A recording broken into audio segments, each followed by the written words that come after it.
Hi, I'm Johnny Reap from Warren, Arkansas. I started my career as a firefighter there at age 19.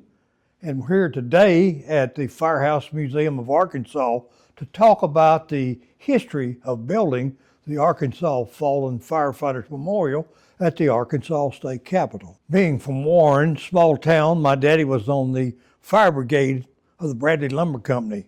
So I got interested in going with him to fires at the lumber company, and I wanted to get on the Warren Volunteer Fire Department, which I did at age 19 in 1969. And after 4 years, I decided to move to Little Rock, and that's when I applied for the Little Rock Fire Department in 1972. I was hired, and in 1985, I heard about the idea of the Fallen Firefighters Memorial becoming a conversation at a state convention of firefighters. At Station 5 one day, G.W. Mahan, one of the captains, showed me a newspaper from the disastrous January 1972 fire downtown at 3rd and Main, where 2 firefighters, Eric Oliver and Jerry Jacobs, were killed and 7 were injured. One day at Station 2, we were watching B.J. Sams on the noon news, and he said a Warren firefighter had been killed. So my mom answered, and I said, "Is Dad all right?" She said, "Yes, he's been crying, but Jeff Copeland has been killed. He was 26 years old, he had 2 children.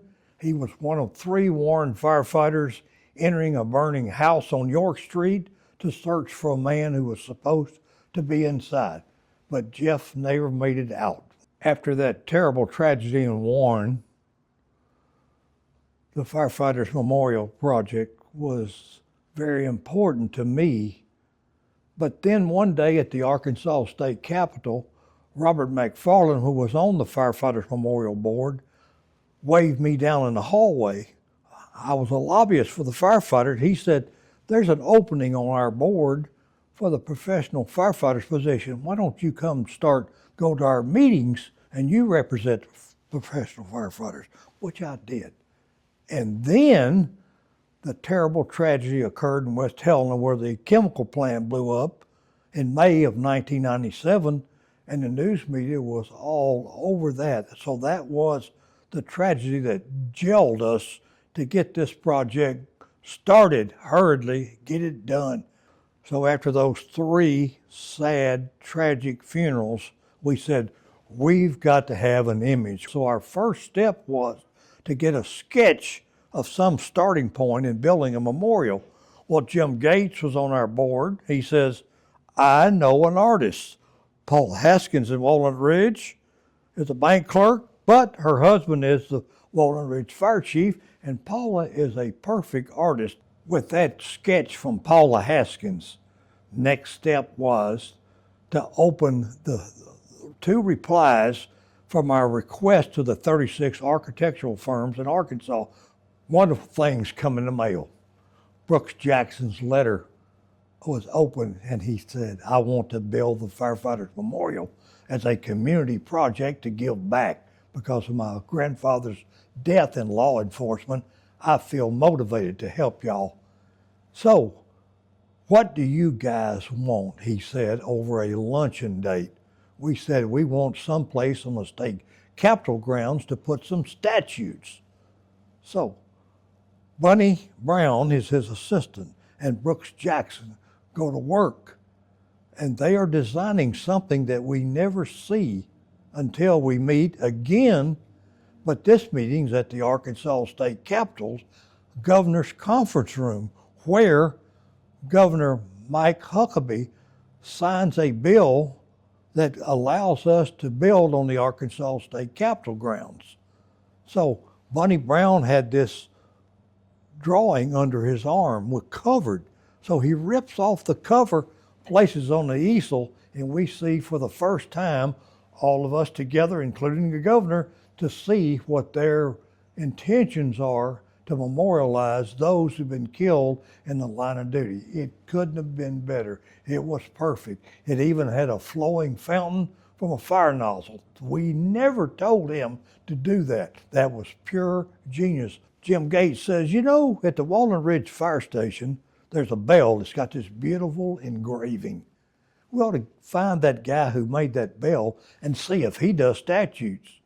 So it's Robert Doss, St. Louis, a retired St. Louis firefighter who has a company, and he is making bells and statutes, etc.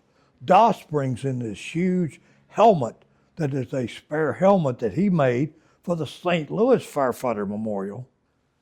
And we saw that helmet, we said, we got the right man. The sculptor is ready to go to work because we're saying, let's get it done now.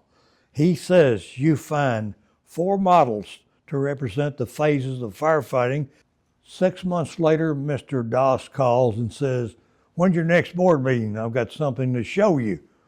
And we have selected a widow and a daughter of firefighters who've been killed in the line of duty, Sonia Richter and Lauren Copeland. The maquette that they brought is green wax and it's covered, so we haven't seen it. So the ladies get on each side and they peel off the little covering and everyone's jaws drop. I tell you, after meeting Tom Schick in his office and getting a promise of a check, which we received in 2 days, it just swelled our confidence up. It gave us connections. It inspired us to go out and reach out to the corporate communities. Tom called 2 weeks later and said, you got another one of those information packets? I'm going to go fishing with Don Tyson. A few days later, a check from Tyson Food comes. Then comes this wonderful phone call from Captain Danny Edcock. Have you called my sister?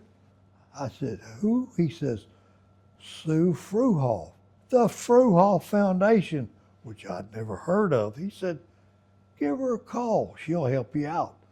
After the corporate donations from Tom Schick and Tyson Foods, we realized the importance of corporate donations and big contributions. So we met Win Rockefeller in his office, and he gave us a wonderful pledge challenge. We realized that we need to get our message out to all the people of Arkansas. So we had the good fortune to meet David Kraft with Channel 11. David Kraft introduced us to this wonderful community director, Theba Lolley, who knew how to craft our message, and then Craig O'Neill are the perfect combination.